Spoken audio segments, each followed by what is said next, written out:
Hello, everyone, and welcome to the Progressive Overload Podcast. Have you ever thought about strengthening multiple areas of your life at the same time? Then you've come to the right place. Our goal is to help you identify ways that you might need a progressive overload to break through those plateaus and keep you growing. Hey, everybody. Welcome to the Progressive Overload Podcast. It's me, Adam Lazarine. I'm here with Joe Copeland. What's up? And Tyson Burwell. Hey, y'all. Hey. Look at us in our crystal clear environment. Look at that. Yeah, and We did technology. some upgrades to this baby. Technology upgrading. That's exciting news for us and exciting news for you if you're watching, because now you can see Joe's legs. And that's exciting news. Yeah. If you're listening, you are missing out on these great white thighs. What do they call that? Man spreading? Is that the don't term? know. now? Yeah. I have not heard of that one. Now he's all uncomfortable. All right. Sorry about that, You're Joe. welcome for the YouTube man. people. All right. The So whole time. welcome again to the Progressive Overload Podcast. We are excited that you're here. Today we're going to be talking about something exciting and fun. But before we get into that, there's a special reason that we're doing this episode. We did an episode the last episode that we did in this space, we did for the mute. Yeah. And so We were bragging the whole time about Adam in the booth over there. yeah, doing all this such a stuff. great job. Yeah, and then all that realized at the end that I did not plug the computer cable into the soundboard, and so it was just a bunch of lip reading calisthenics. And that episode was fire, man. It was good. It was good. We were going after it. Yeah, we'll try to do that episode again in a while. We'll take a Yeah. break. Well, We'll try to do it I don't want to again. try too hard to recreate what we No, said. Let's I let don't it be think we fresh. ever. I don't think we ever can, but Yeah. we may get close one day. Well, starting out, I said this is probably the one that gets me fired. And then Yeah. just so happens it didn't record. So maybe that's a sign. It was a God thing. Maybe. Maybe we didn't need for it to record. Yeah. There was a lot said, and we'll get back to that eventually, I'm sure. Yeah. So wewill keep you on your toes if you're listening. That's right. We'll hype it up. That one will be the most viewed one because we'll be Oh, sitting here and be just absolutely, like, yeah. y'all should have listened. It was Yeah. great. That's right. Maybe we should title it that. The one that got us fired. The one that got, yeah, I like that. The one that got us. That's good. All right. So I'm glad that we're here today. Glad to be with you, and wherever you are and however you are listening and Yes. watching, thank you. And thank you for being a part of our podcast. So let's jump right in. Sweet. Today, we are going to be talking about maturity in the gym and Maturity. other places In in life. But specifically, we'll jump in with maturity in the gym. Yeah. Why do we want to talk about this, Joe? Yeah. So I went and had a late night workout last Thursday or something like that. My morning was booked, and I just didn't have a chance to get in the morning, so I had to go in the evenings, which I've discussed. I just am not a big fan of, but it was packed of high school students in the gym, and me as a classic observer, that's one of my favorite things to do is observe people. I was just watching all of the high school students work out, and then also noticing some of the guys who looked a little bit older that had also looked like they knew what they were doing. And so I kind of made some observations of how each of these two groups of people acted in the gym, how they worked out, what their form looked like, what their attitude was like, what they spent their rest time doing. And I was like, man, there is a big difference in these two groups of people. And so that's what I had the idea. I was like, let's talk about what the traits of a mature gym goer. Okay. So yeah, sounds good. That sounds good. And I want to put a disclaimer out here. This does not is not tied to any specific age. No. And no. so just because we say the word mature, people automatically begin to think about older people. Exactly. It has nothing to do with that. Yeah. You can far exceed your maturity level at any Absolutely. age. So Yeah, and the things we're talking about, Tyson and I and Adam, we all learned these things right. the hard way. Or, just like what we did, the exact same things these high schoolers were doing. Oh, sure. But maybe you're a high schooler out there, or somebody who's new to lifting, new to exercising, new to the gym atmosphere. Maybe we can kind of help you skip some of those growing pains that we felt. Oh, yeah. Yeah. So one of the things that you want to do as a mature weight room person is not lift with your ego. Yes. Yep, leave it at the door. Oh, what does that mean? Can we define It that? means so many different things. Yeah. My favorite example of that is a mature lifter chooses form and range of motion over weight. Mm-hmm. So I see this all the time, people lifting way more weight than they should, but with either terrible form or they're getting like a quarter of the range of motion that they should be. Yeah. And so that's what I see the most of the time. We've all seen the guy doing curls that's swinging at the hips to try Exactly, to, right. you know, my old coach would call it umphing. You're umphing everything up or jerking or, Yeah, you know. that's the PG version of that. Yeah. But I'll tell you one thing that'll make you a mature lifter really quickly is an injury. Yeah, that's for sure. And ego lifting will get you an injury. And every which time. you will then graduate to a mature lifter because you'll have to decrease the weight and find a way to work around it. Exactly. That's a great point, Tyson, because all of us have probably put too much on something at one point or another. Yeah. Oh, yeah. Whether it was a squat or a deadlift or a bench press is the king of this, I think. Mm-hmm. Maybe I'm wrong in that, but when you do that and you begin to lift with a mindset of I'm going to do this just because I think I can, Mm-hmm. Yeah. the little engine that could is not a great person or Right. book, Yeah, exactly. or it's not a great thing to go off of whenever you're in the No. weight room. And you shouldn't be maxing out every workout. No. You know, No. just trying to add. Yeah, I'm maxing out again. I must have got stronger in this, 3 days since my last workout. Right. So, do you see yours? I mean, we're talking about these points. It does not mean that we have all of these points mastered. No. So I definitely find myself fighting my ego in the gym. Like right now, I explained to you guys I'm doing high repetitions, and so obviously that means I'm doing lower weight, and I have to fight that when whether a certain strong person is in the gym or something like that, and I'm like, I don't want to. I'm embarrassed to do like little weight, even though I'm doing hard weight. You got the pink dumbbells. Yeah. Yes. Not quite. Yeah. But I fight that in my head all the time. Like I go in there with a plan to hit 8 sets of 12 or 4 sets of 12 or something like that. Oh yeah. And then there's a lot of strong guys in the gym like, okay, I'm just going to do some low reps here and load it up. I know. That's that ego. I know. It's It the is. ego. It's the ego. So I'm kind of on the opposite end of that. There are moments when I fight it, I guess, more than others, but Yeah. I'm on the other end of that spectrum too in my own mind. Mhm. I'll go for range of motion over weight, and you probably watch me work out enough to see Yeah. I don't just load up stuff unnecessarily. Yeah. I don't there's a lot of things I don't do just because of my body at this Right. point. And so listening to your body is a sign of maturity at a certain level as well. 100%. Yeah, And so 100%. when you can do that, you are on your path of maturity. Well, Absolutely. to your point, sometimes having an ego is a healthy thing too. You got to have enough of an ego where you want to push yourself. Sure. I mean, if you're not pushing yourself, you're not really working out. You're just wasting your time. Right. No, that's very true. There is a healthy balance there. Mm-hmm. I mean, especially as aesthetics go, is trying to look better, trying to lose weight. I mean, there has to be a certain level of ego there. But Just I keeping think it healthy. Yeah, I think the more we can put the focus not on ourselves and put our focus on everything that we're learning through the process and enjoying the process, that helps us become more mature. I gotta say, as a martial artist, I love the brand new ego guy that walks into the MMA gym now. Yeah. It's so funny watching the transformation because it's very humbling sport Oh, I bet, man. quite quickly too. Yeah. I mean, you figure things out where there's a pecking order and you find out where you sit in that pecking order on day one normally.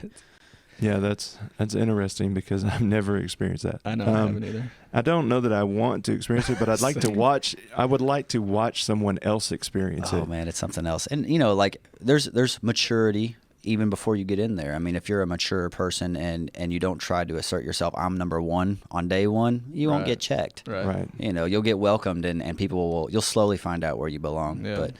But those guys that come in after playing football and everything else, and they think that, I was an athlete, I can handle this.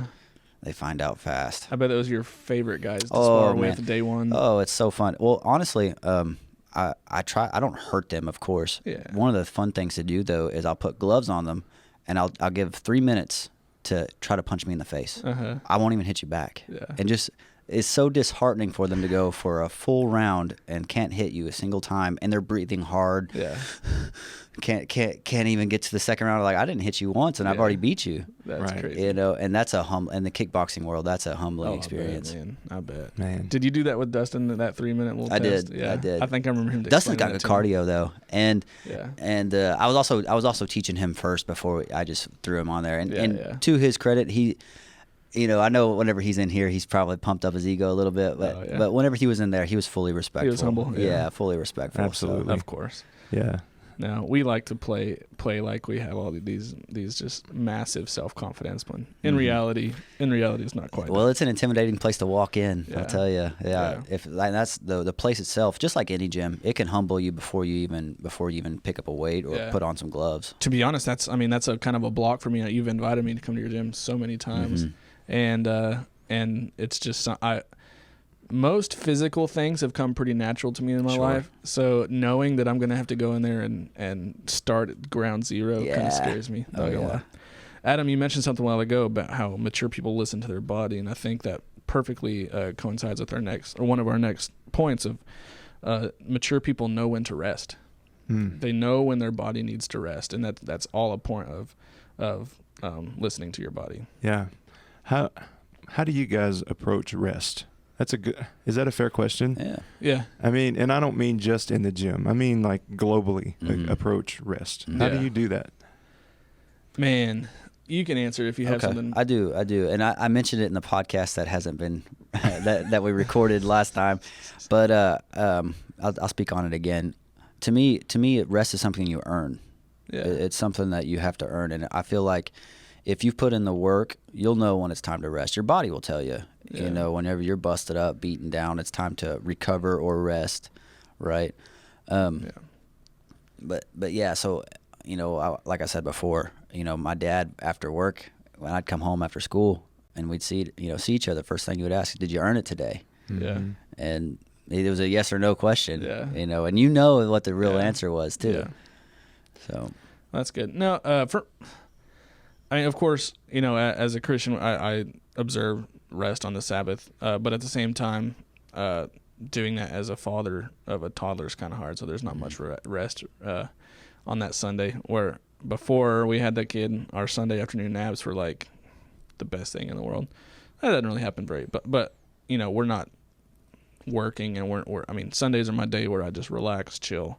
We don't have a lot of stuff going on besides church, obviously. Right. But I don't really feel I'm not in such a physically active place where, like, I don't feel like where I am now, I don't feel like I need to take time off or anything like that. Yeah. sometimes it's a mental thing though, man. Yeah. Sometimes you can be mentally just tired. Yeah. And Mhm. you need rest all over, you know. Yeah, I believe Yeah. What do you think? I think that when I look at rest, it's one of the things that we do not plan for. Hmm. that. Yeah. And does that mean, I mean, we plan for everything else. We write out our workout, we write out our nutrition, we write out all of this stuff, and we have a Yeah. plan for it. We never plan for rest. No. No. And so when I think about rest, and actually the word Sabbath that you mentioned, Mm-hmm. I don't tie that to a day. I tie it to a rhythm. Yeah, I like that. And Yeah. because if you read and even in Genesis, as you know, God created, then He rested. Mhm. And God created, then there was rest, Yeah. and then there was rest after everything every Yeah. day. And so there's this rhythm to it. Yeah. And so when you think about a Sabbath and you think about rest, and that's what we talk about Mhm. spiritually, it's one of those things that you just find your rhythm for. Yeah. No, I like And- that. Well, to circle back around, I mean, maturity, ego, right? Where does that fall in with Christianity as well? You know, I think when you say check your ego at the door, that is really at the heart of Christianity, because Yeah.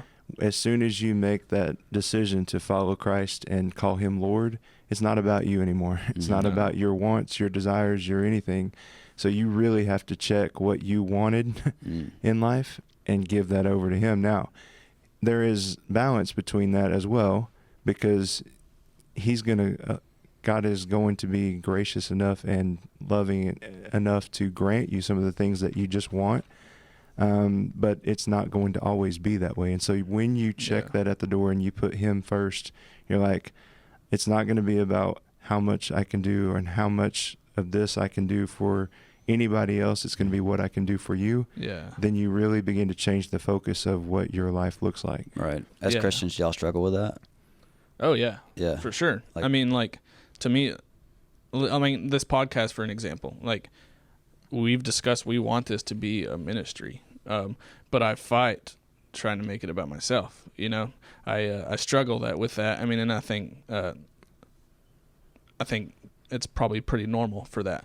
But I have to make sure that I am reminded often that I'm doing this to reach as many lost souls out there as possible, in a avenue and tunnel of fitness, basically. So that's kind of, but that goes to all aspects of life, taking down your ego and using your talents and what God has given you to glorify Him, not yourself. Right. And so see, as you circled through that and you cycle through that, it's one of those things that we typically won't struggle with this, I would suspect, for the three of us in the gym until it's like Joe said, like the big guy in the gym comes over to the dumbbells and you're standing there and he's going to grab the 80s and you're going to grab the 40s. Right. Right. And then you're going to have to fight that Right. in that moment. In our spiritual walk, in our Christian life, it's the same way. Yeah. You're going to get most of it, you know, in the big picture of it, but then you're going to have these moments where you really have to fight Sure. your carnal nature and go and, gosh, this is what I really want to do, or this is what I really want. Yeah. And, you know, I know according to Scripture, I've got to do something different. Right. Right. And so you're going to have to fight it at different times at different levels. That's fair. Yeah. That's fair. I love You know, a little tip though for people out there when they deal with that little ego jump, just in that same situation you're talking about, where the guy grabs 80 pounds and your workout says you're supposed to have 40s in your hand. Right. One thing that's always helped me is just not make it a competition with that guy and give it to him. I'll immediately compliment that person. Yeah. Like, hey man, you're pretty damn strong. Right. Man, look Right. at you. You know, and it's like Yeah. it takes that where he's not side eyeing you and you're side eyeing him. It just like Mhm. eliminates that I like that. That's that good. competition. The For me, it's side eye. yeah, you know what I'm talking I know. about. Yeah. Like, you know, it's like you haven't said hi yet, so it's just awkwardly there. Yeah. Like you immediately break through that, and it just makes things easier. At Yeah. least for me, in my experience. That's a great idea. I like that a lot. Yeah. Just give it to him. Just give it to them. Nah. Yeah, you won here. Yep. Yeah. Don't hurt your back. Yeah. You know. If you need me, I'll be over here. Yeah, I'll spot you if you need it. Right. No, that's good. I love that. Cool. Solid tip. Yeah. What's the next one? They address small things. Mature Okay. people address the small things. Yeah. All right. What does that look like for us? So for me, like the first example I can think of is like I have poor ankle mobility, and it's affecting my form of squat, and so that's a small thing that I have to address in order to have better form, that I'm going to be more likely to improve my strength, build my mass, and also not be injured. And so when you pay attention to small things like that in the gym, it's going to make a big difference in your progress, Yeah. and it obviously makes you a more mature lifter. Right. I agree with that completely. And I think for me it's two part. I think not neglecting other lifts that aren't so glamorous. Yeah. You know, Yeah. everybody likes the core lifts. Oh, you I know, right. How much do you bench, bro? Uh-huh. You know, what's your squat? What's your deadlift? Yeah. But yeah, breaking it down and doing some reverse flies because your rhomboids are weaker. Right, You know, exactly. It's not as glamorous, but Exactly. it needs to be done. Yep. You know, That's right. and then the other thing I would say is looking at your health as a whole pie, and that Yes, includes nutrition absolutely, and absolutely. and your rest, like we were talking about rest, and how many workouts you're getting. Like it's almost structured. I know when I first started lifting, when I was a immature lifter, if I'm considered mature now, would think so. I didn't have any structure to my workouts. I Yeah. didn't really have any structure. I was just lifting because it made me look strong. Right. You know. Right. So Yeah.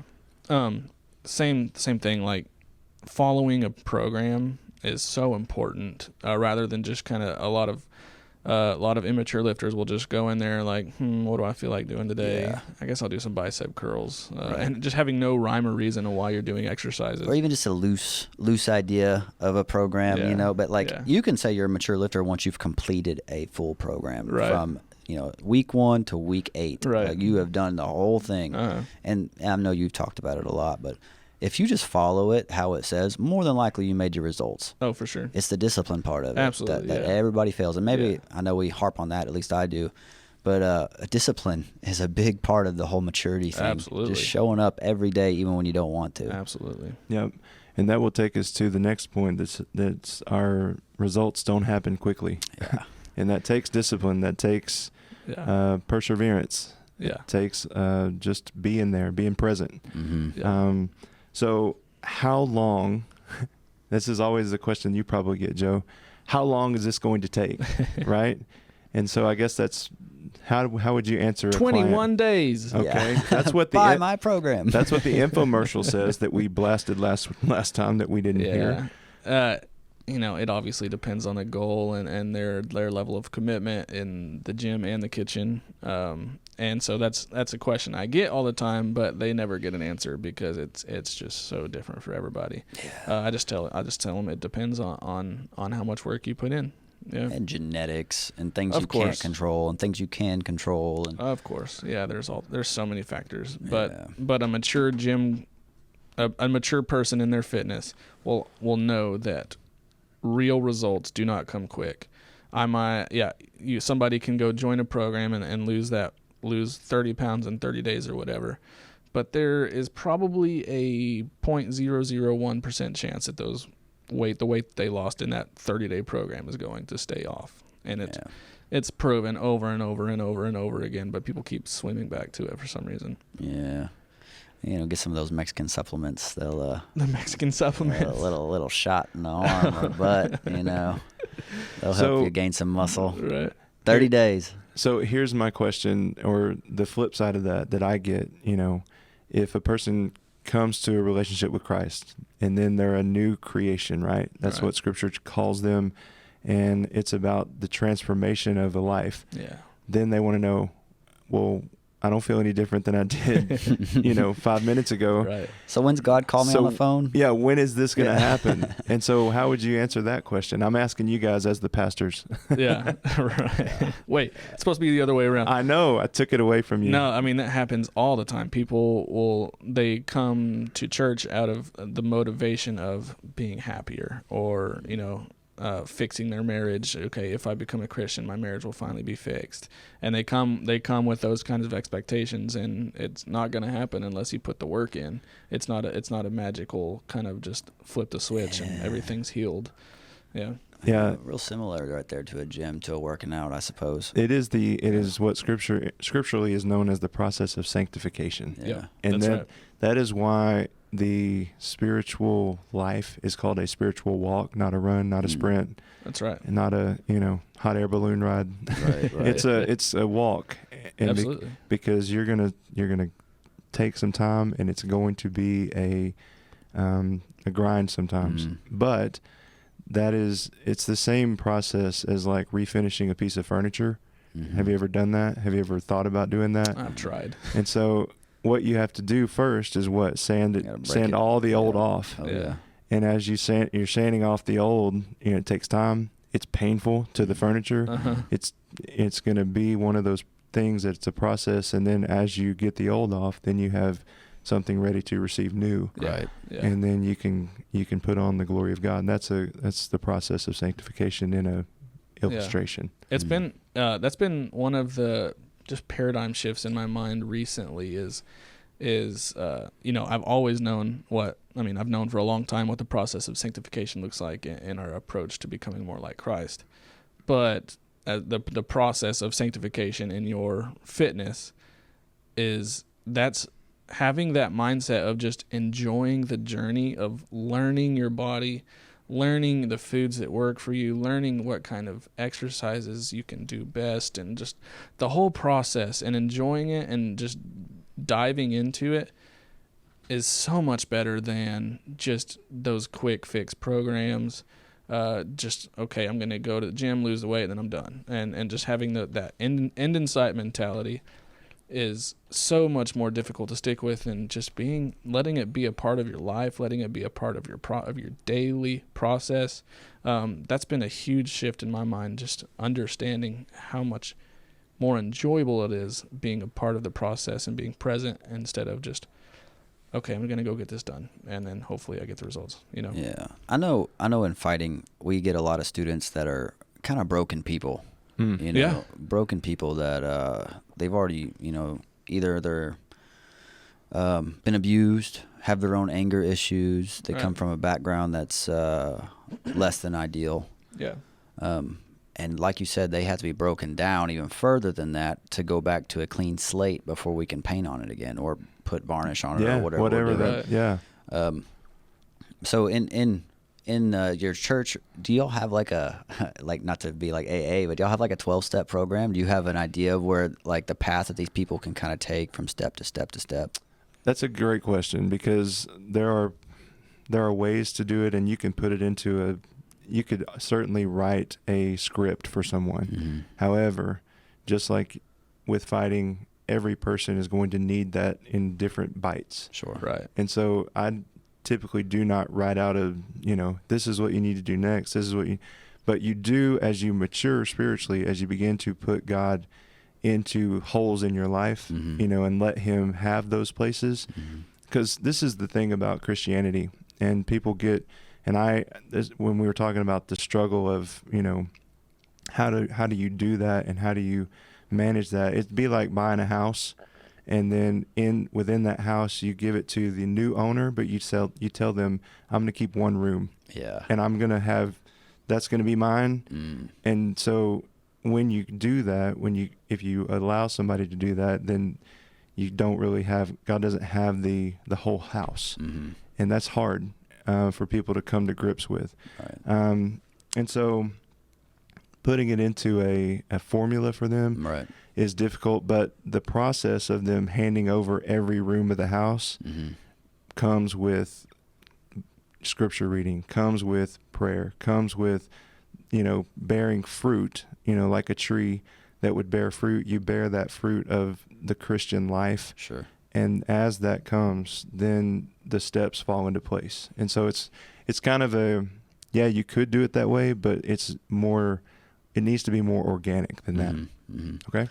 Yeah, as a coach, I've learned that you sign up to teach martial arts or teach them how to get healthy or whatever else. But what you didn't sign up to be is a life coach, Right. and a marriage counselor, and all these other things that Right. come along. Because as you get to know people, and they're shedding off these layers of hurt and pain. Because even though you're speaking to a broad amount of people, they feel like you're talking directly to them a lot of times. And Yeah. I'm sure it's the same in your church. It's like, what, were you thinking about me the whole time you were talking? Yeah. I'm sure that happens. I've had that happen. Yeah. So, I forget exactly where I was going with this. Yeah. The church that I previously went to, High Ridge, had a spiritual growth track that I was trying to look it up on my phone. I couldn't find it, but it was like a step-by-step process that you're supposed to take. But totally agree with Adam's point to that is how it has to be organic. You can't just be throwing people in there whenever they're not ready to make Right. that next step. Well, I find it's a lot easier when you're working one-on-one with somebody. You can Mhm. really kind of Oh, help them. But whenever you're talking to a group of people, it can be overwhelming. For sure. All right, let's go to the next one. Yeah. Sound good? Absolutely. Okay. This This one- is This go one, ahead. I was going to say, this one you hit me with on the way out the door the other day, because I was telling you I was having a little bit of a struggle. Okay. And you said you need to find the new why or the new motivation. Okay. And so Yeah. this one kind of hits home for me, because I'm in that moment where I could use some external motivation. Right. Does that make me immature in the gym? I think so. Makes you a little baby. Mhm. A No. big baby. No, That's all man. I am. It once again, it's just part of the process, because I've gone through periods of time where I am highly externally motivated, such as I'm in a competition with you guys and there's money on the line. Like, that is a perfect example of external motivation. Modification. Motivation. That's I like not that. the word. Yeah. But not relying on that outside source of motivation is extremely mature, and it's not everybody gets there immediately. It's part of the process of figuring out what deep down desires you have that are going to motivate you. So Tyson, what kind of what's an external motivation for you? besides somebody getting ready to punch your face. Yeah, you talk about. Yeah, you took it from me. Yeah, sorry. Because that's the thing, man. You want to get motivated? Yeah. Sign up for someone to beat you up in 8 weeks. Uh-huh. I'll tell you what, you'll get out of bed every day and go run. Right. Because you know what he's doing. Uh-huh. That's motivating. But Yeah. when I'm not in fight camp, and I need some external motivation sometimes, and I know I'm a nerd, but dude, watching like fighting movies or or anime that's got a lot of fighting in it. Right. There's some of that stuff that definitely pumped me up and can't wait to get to the gym. Oh yeah. So and sometimes you can use that as a tool. It's like a supplement. Sometimes a good song or your favorite movie that has action or whatever that for me it works. Yeah, but at some point we know that if we solely rely on external pieces of motivation, then we will fail eventually. It's finite. Yeah. There you go. Yeah. It's finite. It does not last for sure. I've always wondered if we played like intro music for people as they walk in the gym, would it help? Every time you come in, you get like you get your own walk-up like song. a pitcher coming out of the bullpen. Yeah. If you just get that every time, if it would help. I can't listen to my fight walkout song without getting goosebumps. Oh, see? It literally, I can feel the internal anxiety hit my heart. Like I can feel it jumping. Oh, man. Can you share that song with us on the air? it's This Fire Burns by Killswitch Engage. Yeah. Okay, It everybody gets go me. check that It gets out. me every time. Yeah. Solid Christian band there. Yeah. No, I love me some Killswitch. Never heard of them. Okay, Yeah. just to throw that out there. So maybe I'll have to go check that out. Yeah. Well, the actual chorus of that song is this fire burns always, even through the darkest day. So it's that. To me, what I put there is like my passion for fighting. It's always there. So even when the external motivation isn't there, that passion is there. Like Heck yeah, dude. it's internal, and even through the darkest day, it's still there. Yeah. I love that. So we're going to start a new series on Sunday, and the character that we're going to talk about is Daniel. Okay. And I don't know if you're familiar with the story, but Daniel and his friends are in exile.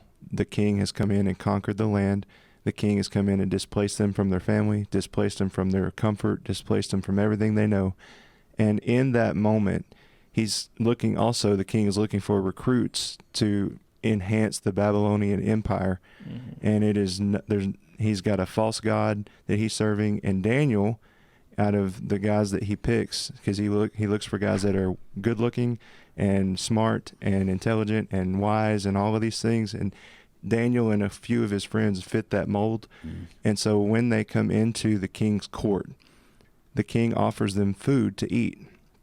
And whenever the king offers them food to eat, that is not in line with Daniel's God, the real God, the true God. And he says, I'm not going to eat this food because of my religious beliefs. Right. And so as he looks in that, and you talk about that, even in the darkest moment for him, like he was exiled away from everything he knew and everything that he thought was comfortable for him, he stood in that moment and said, no, I'm going to do it the way that God wants me to do it. And I think that fire inside Christians and believers burns in the same way. It does for me as a pastor. Which you have to feed that flame too. Yeah, and that's why you go to Scripture and you go to prayer and you go to all the things that we talk about as a mature believer, because you want more of it. You got to have more of it. Yeah. And the closer you get to the fire, the closer you get to that feeling of it's not just a feeling. It's more than just a feeling. I think. And that's where we're at with the external motivation. You got me saying your word, Joe. Motivation. Motification. That's it. But it's more than a feeling, because if you have to be motivated by a feeling, feelings are fleeting and finite. But drive that comes inside from somewhere else, deep within your being, Scripture would call that your heart. But it's not talking about the physical pump. Not the muscle. Yeah. It's a drive that comes somewhere in your being. Yeah. That's something that motivates you. Man, those little voices that'll come up to you though, like you're not really feeling it, not really feeling a workout, and it's raining outside, and you're just like, oh, it's raining. I don't want to go to the gym. But all these little excuses I know. and everything else, but you have to go anyway. Yeah. Because somebody's going to punch you in the face in 8 weeks. I don't have that motivation. Well, the whole premise of us starting this podcast was the verse that says our bodies are temples. We were bought with a high price, And that's why we have to take care of our bodies. If you can get that to be that flame that burns, is I'm taking care of the vessel that God gave me so that I can be the ultimate vessel for Him. Right. If you can find that place to let that be your motivation, man, that's a game changer. Yeah. Sure is. Yeah. Sure is. All right. So as we continue this conversation about maturity in the gym, people that are mature in their workout routine are not married to one specific mode. Yes. Can I say it that way? Yeah. All right. And what does that mean for people listening and watching? Yeah. So, and this kind of coincides with the next one, which is just keep learning new things. Don't marry one single exercise program. Just because you went through this 4 or 5 week strength program and you got amazing results doesn't mean that if you keep doing that over and over and over and over and over that you're going to continue to progress. Because why? Progressive overload. And so that's just a point that I see a lot, is that people they find out that one program that works for them and they never change it up. They never do anything else. He said the name of the podcast in the podcast. I know. I know. Intense. Wow. Shameless Mic plug. drop. Yeah, we don't really need to plug our own podcast because if they hear it, they're already listening, right? Right, that's true. I got to say, for me, most of the time, changing up the method of things, mostly for me comes out of boredom. You know, I'm one that to stay motivated, to continue wanting to have that drive to go to the gym. I can't be doing the same thing every day. Gotcha. It gets mundane. Yeah. You know, but I think to the opposite of that, I think there's certain people that get caught up in the comfort zone where this is what they know. They know they've had results in the past. Yeah. So, you know, they just stick with what they know. Right. I think what I see the most is people not sticking to a program and they're just jumping from one program to the other without seeing it all the way through, or jumping to the next newest, coolest program. 3 weeks in, it's not really working for me. Well, Yeah. It takes 6 weeks to see any result. Right. Exactly. I'm going back to P90X. That's what Right. Billy Blanks. That's what I need. Yeah. Did you ever do that? No. You didn't? Buy this giant DVD set for only $3,000 Right. or whatever it was. I did Insanity. I went through that whole program once, and it was insane. That was insane. And I'll never do it again. Okay. Well, that was a good experience for you. Clearly. Yeah. So Calisthenics are surprisingly beneficial though when it comes to building strength and burning fat. You see those body weight guys, they are jacked up. I know. I mean, some of the most in shape people that I've ever seen are those gymnastics people. Oh, dude, yeah. They don't touch dumbbells. We rarely do. No, I mean, just body weight rings and constantly pulling themselves and pushing themselves, lifting other people. Massive arms. Yeah. Maybe we need rings at the gym. I know. That Our version of that is the TRX, but it's not the same. I'll have some rings. Only 3 people in the town could use them correctly. Right. And one of them is sitting with us. Right, and one of them is sitting with us. That's exciting. But what do y'all think about the term "never stop learning"? That goes back to switching up your method. You know, is looking for just continue to widen your horizons. Yeah. You know, Yeah. you might find something new that you like way better than before. Yeah. Right. Yeah. I get caught in a cycle of trying to learn the same way.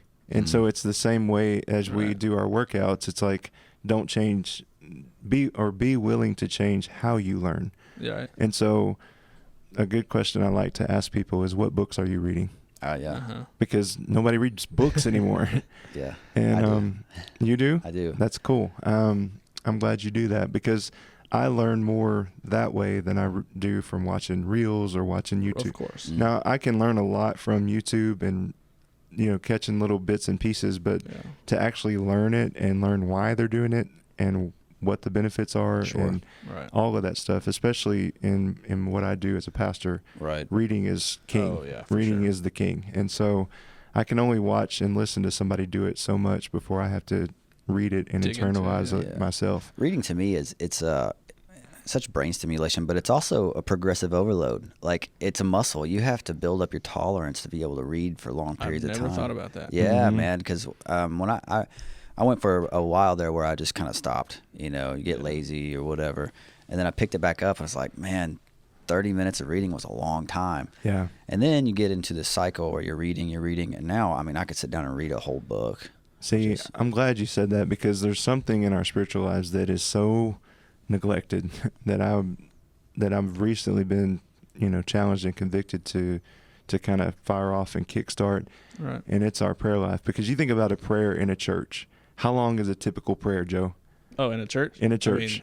Like Sunday morning, you're going to church. How long is the prayer going to be? The first one that you hear or the last one that you hear? 30 seconds to a minute, maybe. Yeah. Max. And so what we condition ourselves to is praying for 60 to maybe 80, 120 seconds tops. Oh, old man Charles is praying for like Yeah. 5 hours. Dude. Well, now. no. Nope, and, it's and been so, 30 seconds. Yeah. And so you get one of those guys that prays about, when we were young and in the wheat field and, all Thanksgiving this, dinner's getting cold. all of this stuff, and you hear these horror stories about these prayers, and they're really not that long. They're just maybe an extra 45 seconds.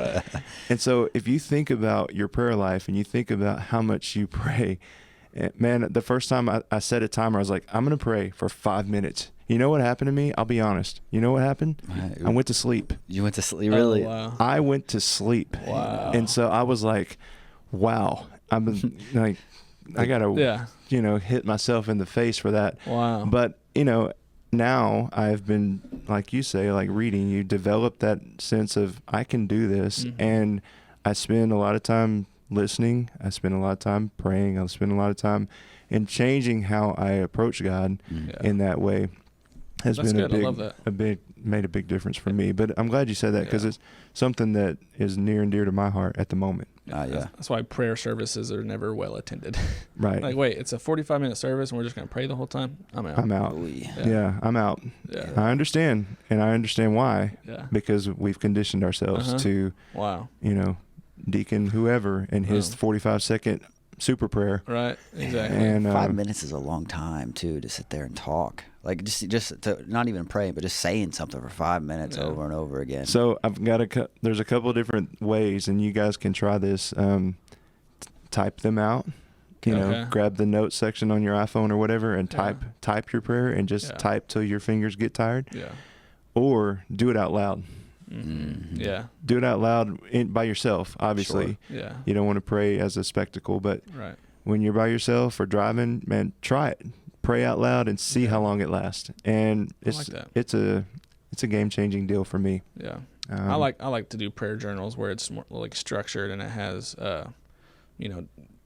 different sections of things to focus on for, and so having a little bit more guided way of talking helps. You would when you write workout programs for a living. So Right. structured prayer guide is not a leap. It's true. That's There was all a right. little while where I was journaling a lot, and Yeah. then I got lazy, and that's a hard thing to do, is sit down and Yeah. write something Yeah, for it a is. long period of time. I was like, well, I don't have anything else to say. Uh-huh. Like 5 sentences. It's awful. It's like a homework assignment all of a sudden. It's like, Uh-huh. I don't know. I had this big deal where it's like I wanted to leave this behind. I was going to document, like once a week or something Yeah. about just what was going on. And that lasted for maybe 2 months. And then I was just like, Hey, that's longer than I've ever stuck with a journal. it would be cool to leave that behind, though, for kids or for, That'd be really cool. See, Yeah. there was something that came out several years ago. It was called Letters from Dad, and it was encouraging dads to write letters to their kids Yeah. to do just that. Right. Leave stuff behind, and it had a big box that went with it, and it That's was, cool. it marketed well, so they put it Yeah. out. But it's a great idea. it was a great idea, and some of the guys really took it to another level. They pre-recorded stuff and put tapes in their boxes, Mhm. Yeah. tapes, Yeah. CDs, hard drives, whatever. Yeah. My dad, flash that would drives. be a nightmare. He's gonna leave you one sentence. Did you earn it? Yeah. Did you earn I love you, it? boy. Yeah. Thanks, Dad. Oh man, I bet he might be more sentimental than you. He is. Than He you is. lead on. Yeah, he is. That's a cool deal. So that's all emotional and stuff, but we got a couple more as we wrap it up here. So before we do, Yes. so we talk about marrying a single method, Yes. right? You find that in Christianity as well, or in your church? Just is there? Do you have a system in place that you constantly go back over? Maybe it's a cycle, or do you like to change up your method of delivering messages and hearing people out? Yes. Yes and yes. I think that we are much more, even in the Baptist church, it's like you say the word liturgy, and what you mean by that is like everything's structured. You think about like a traditional Roman Catholic service where this is spelled out, this is spelled out, this is spelled out. But I guarantee you, I can have 50 people show up here on Sunday morning, and every one of them will tell you exactly how the service is going to go. Yeah. So we have a method, Right. and the hardest part in just like this is being mature enough to go, this method stinks. Yeah. Mhm. Right. And it's tough in the church to rock that boat. Yeah. Because man, you start putting, a prayer somewhere where it typically doesn't go, or you do we've done this before. We do the music last instead of first. Oh, I bet there was revolt. Man, Just uproar. well, no, and Anarchy. what happens is the people that don't like the music and show up late for the preaching missed it. They missed the Yeah. sermon. They're like, oh man. So it's funny that you would say that, because when I think about it, we really do have a method, and sometimes we really should change it. Right. Well, at the end of the day, and I might be wrong, but it's almost it's a performance in a lot of ways, and I think Christianity as a whole at the moment for the youth coming up, it's actually on the decline, and I wonder if it's just because there's so many churches that are stuck in a rinse and repeat type of cycle, where it's almost I go to church on Sunday with grandma, but I'm 16 next year. I'll have my own car. I won't have to.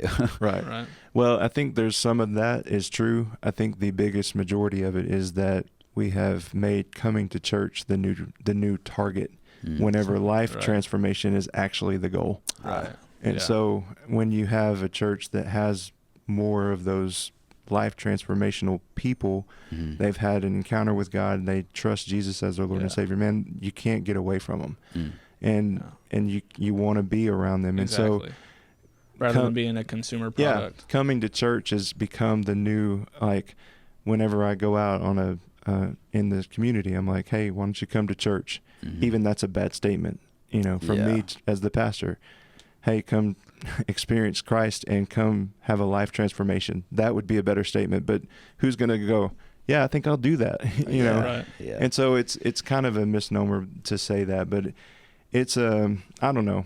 I'm glad you asked the question. It's a great question. Yeah. And it makes me really go, I just want to change it all up. I want to go in the Right. sanctuary and turn it all backwards, but I Right. can't do that because the sound system is all, Right.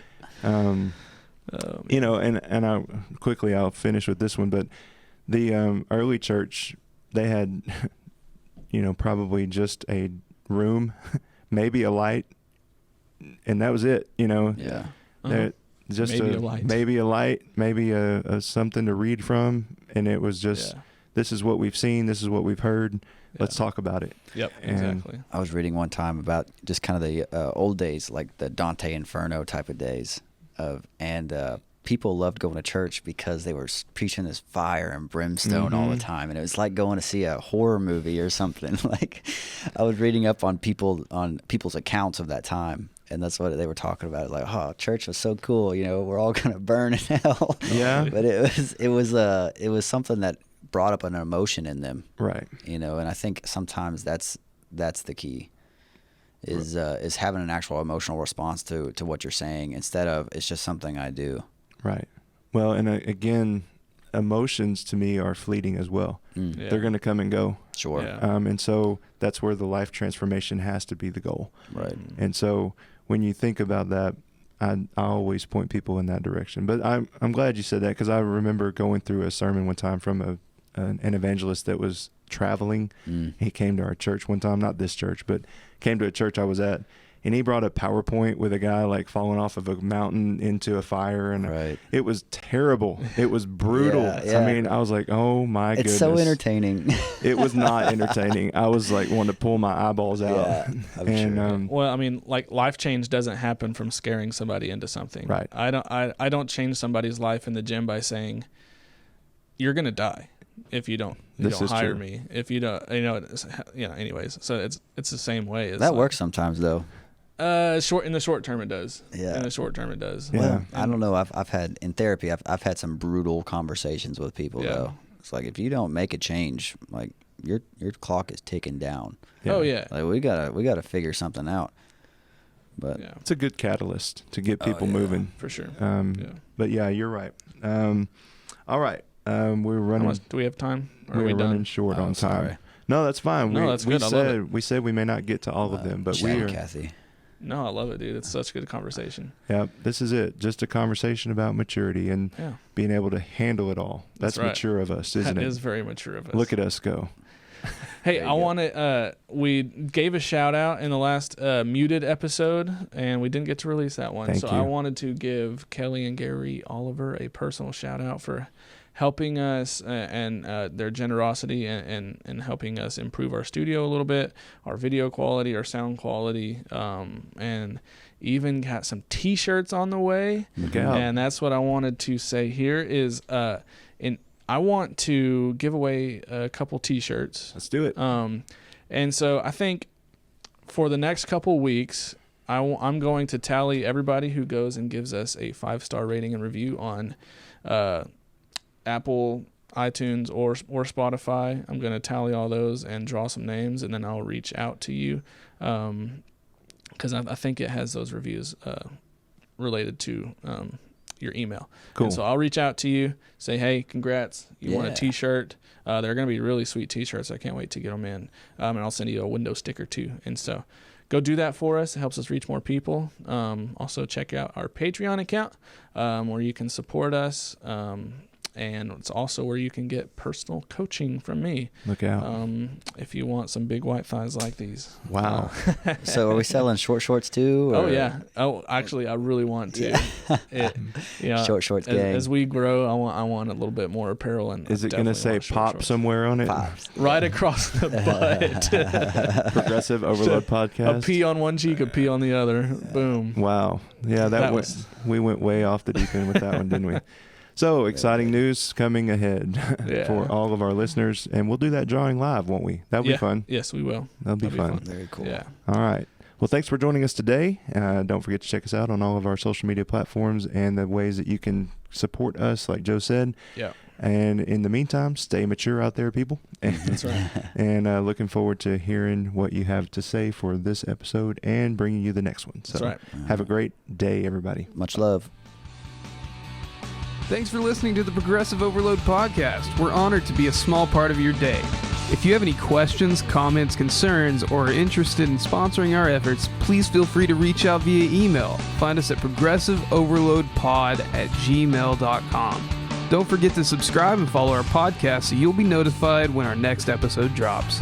And as always, you can help us reach the masses by sharing our podcast with your friends and family.